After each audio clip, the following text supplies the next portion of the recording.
विद्यार्थी मित्रांनो, इयत्ता 8वी आणि 10वीच्या अभ्यासक्रमातील वर्तुळाशी संबंधित आणखीन काही संकल्पना या भागामध्ये आपण अभ्यासणार आहोत.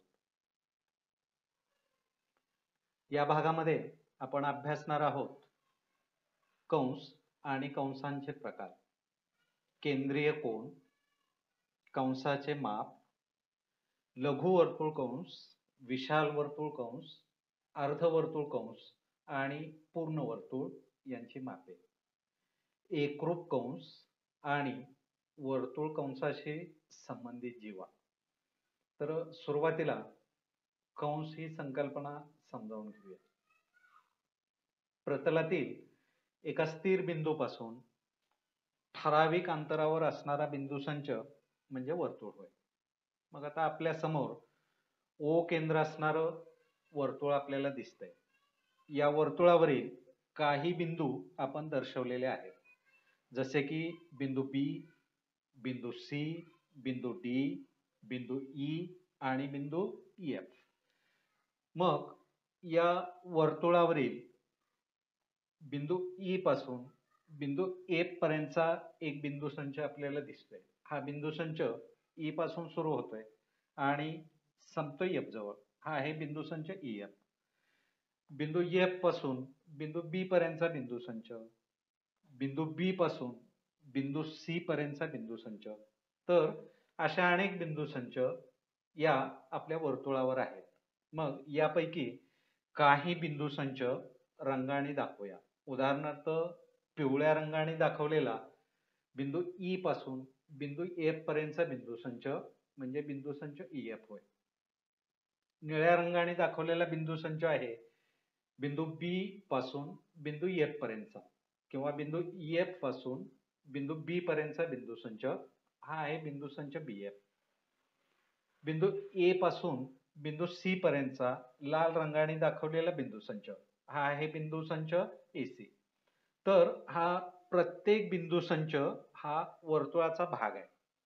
आता उर्वरित बिंदूसंच आहेत काळ्या रंगाने दिसणारा बिंदू बी पासून ते बिंदू सी पर्यंतचा बिंदूसंच किंवा बिंदू ए पासून बिंदू ई पर्यंतचा काळ्या रंगाने दिसणारा बिंदूसंच बिंदू डी याच्यामध्ये समाविष्ट होतोय. मग हा बिंदूसंच आहे बिंदूसंच एडीई किंवा बिंदूसंच एई. तर ज्याप्रमाणे रेषाखंड हा रेषेचा एक भाग असतो किंवा हिस्सा असतो, त्याप्रमाणे वर्तुळाचा हिस्सा म्हणजे कंस होय.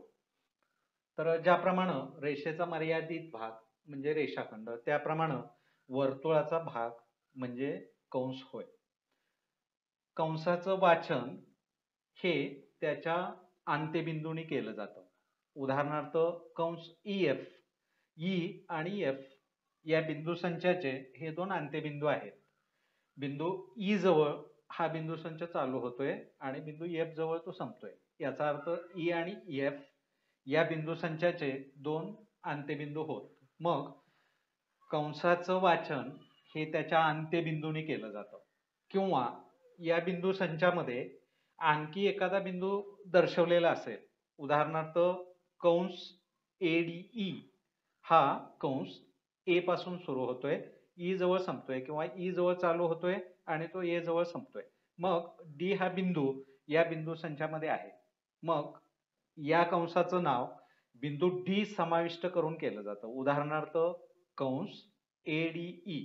तर याप्रमाणे कंसाचं वाचन त्याच्या अंत्यबिंदूनं किंवा त्या बिंदूसंचामध्ये दर्शवलेले एक किंवा दोन बिंदू असतील तर हे बिंदू समाविष्ट करून त्या कंसाचं वाचन केलं जातं. कंसाचं लेखन सुद्धा त्याच्या अंत्यबिंदूंनी केलं जातं किंवा या बिंदूसंचामध्ये एक किंवा दोन बिंदू समाविष्ट करून या बिंदूसंचाचं लेखन केलं जातं.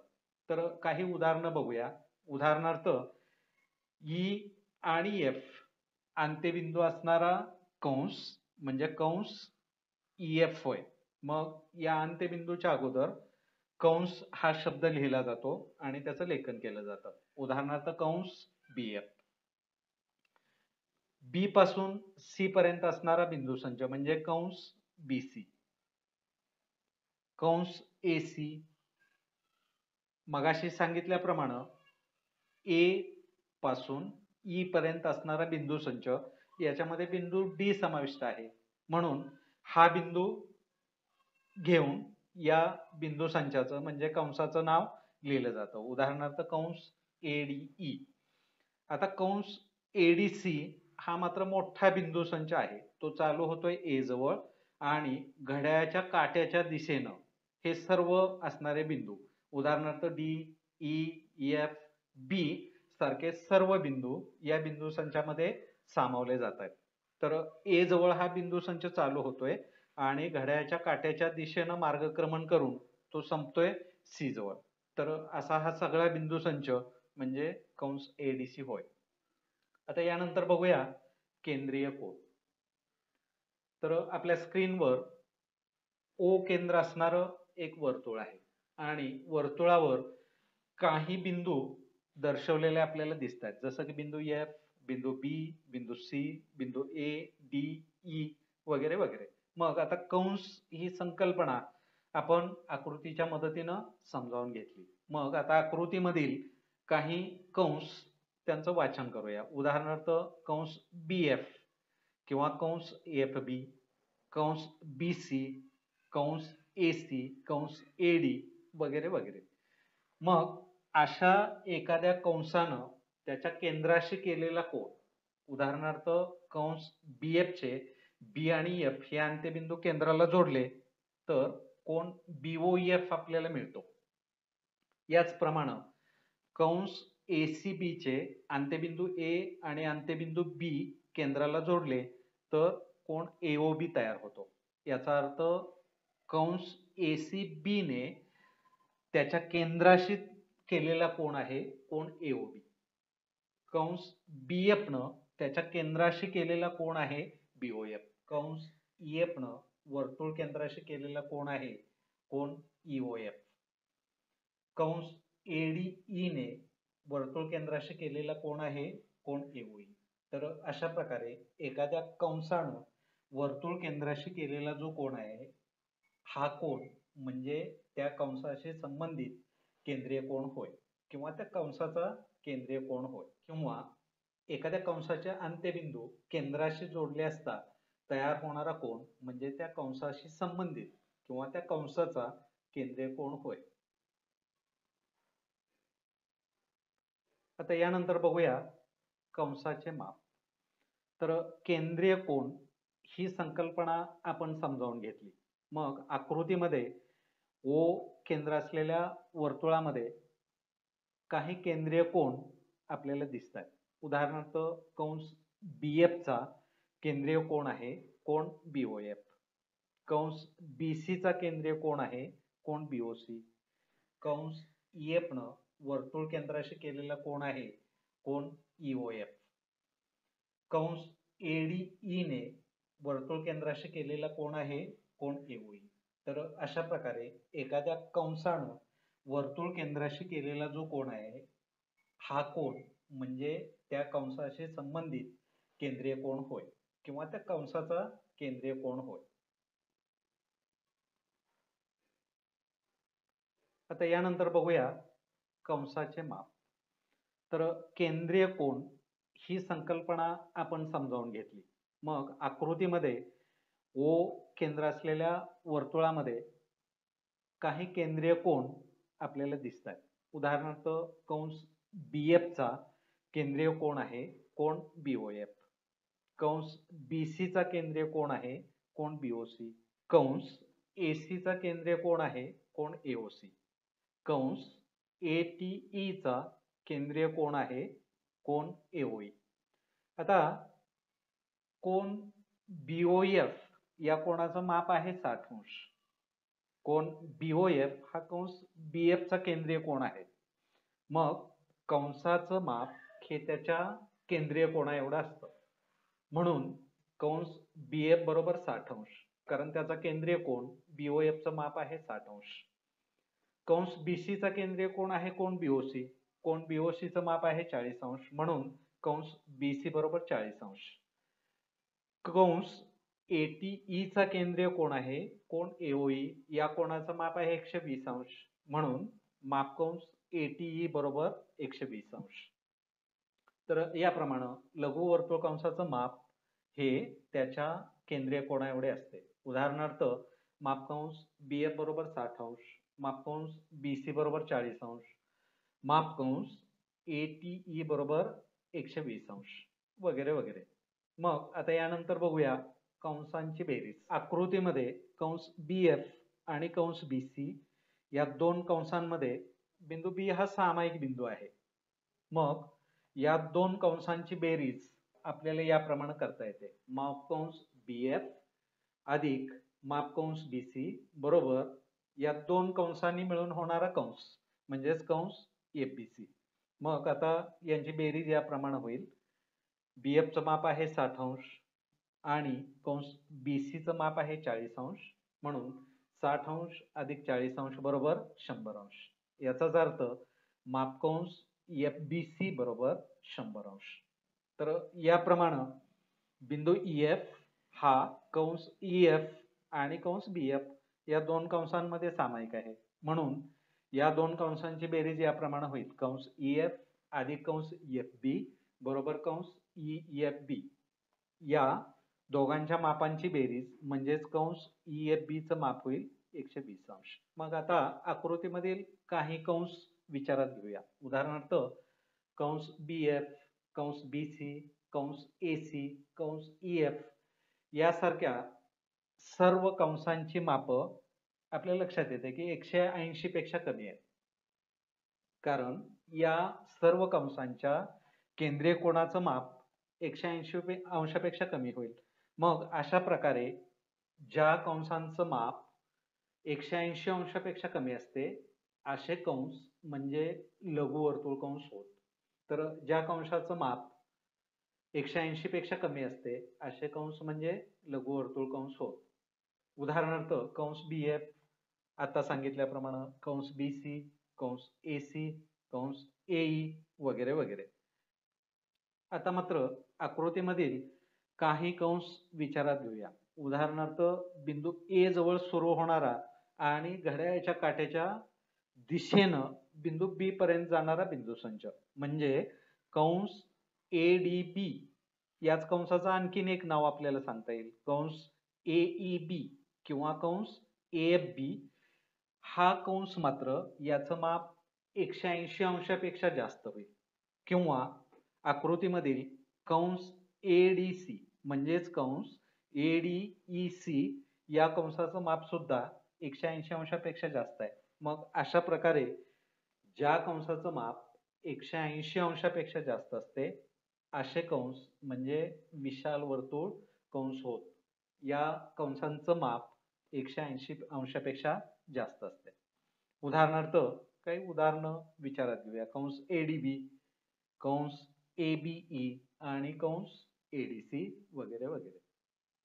आता आकृतीमधील आणखीन काही कंस बघूया. तर O केंद्र असलेल्या वर्तुळाचा AF हा व्यास आहे. मग याचा अर्थ कंस ADF चं माप होईल बरोबर 180 अंश. तर अशा प्रकारे ज्या कंसाचं माप 180 अंश असते असा कंस म्हणजे अर्धवर्तुळ कंस होय. तर उदाहरणार्थ कंस ADF आणि कंस ABF या दोन्ही कंसांचं माप, AF हा व्यास असल्यामुळं दोन्ही कंसांचं माप होईल 180 अंश. तर ज्या वर्तुळ कंसाचं माप 180 अंश असते असे कंस म्हणजे अर्धवर्तुळ कंस होत. मग आता यावरून सारांश असं बघूया की लघुवर्तुळ कंसाचं माप 180 अंशापेक्षा कमी असते. विशाल वर्तुळ कंसाचं माप 180 अंशापेक्षा जास्त असते. अर्धवर्तुळाचं माप बरोबर 180 अंश असते आणि पूर्ण वर्तुळाचे माप 360 अंश असते. आता यानंतर बघूया एखाद्या संबंधित कंसाचं माप आपल्याला कसं शोधता येईल. तर आकृतीमध्ये O केंद्र असलेल्या वर्तुळाचा ABC हा एक कंस आहे. याच्या केंद्रीय कोन AOC चं माप आहे 80 अंश. याचा अर्थ मापकंस ABC बरोबर 80 अंश. मग आता उरलेला कंस ATC किंवा ATEC किंवा ATFC ही एकाच कंसाची सर्व नावं आहेत. या कंसाचं माप आपल्याला याप्रमाणे शोधता येतं. तर मापकोन AOC बरोबर आहे 80 अंश. कंसाचं माप हे त्याच्या केंद्रीय कोना एवढं असतं, म्हणून मापकंस ABC बरोबर 80 अंश. मग आता उर्वरित कंस AFC चं माप आपल्याला याप्रमाणे शोधता येतं. मापकंस AFC बरोबर पूर्ण वर्तुळाचे माप वजा त्याचा संबंधित लघुकंस म्हणजेच वजा मापकंस ABC. मग आता पूर्ण वर्तुळाचं माप आहे 360 अंश आणि मापकंस ABC बरोबर 80 अंश. म्हणून मापकंस AFC बरोबर 360 अंश वजा 80 अंश वजा बाकी येईल 280 अंश. म्हणून मापकंस AFC बरोबर 280 अंश. तर याप्रमाणे लघुकंसाचं माप दिलं असता त्याच्या संबंधित विशाल वर्तुळ कंसाचं माप याप्रमाणे आपल्याला शोधता येतं.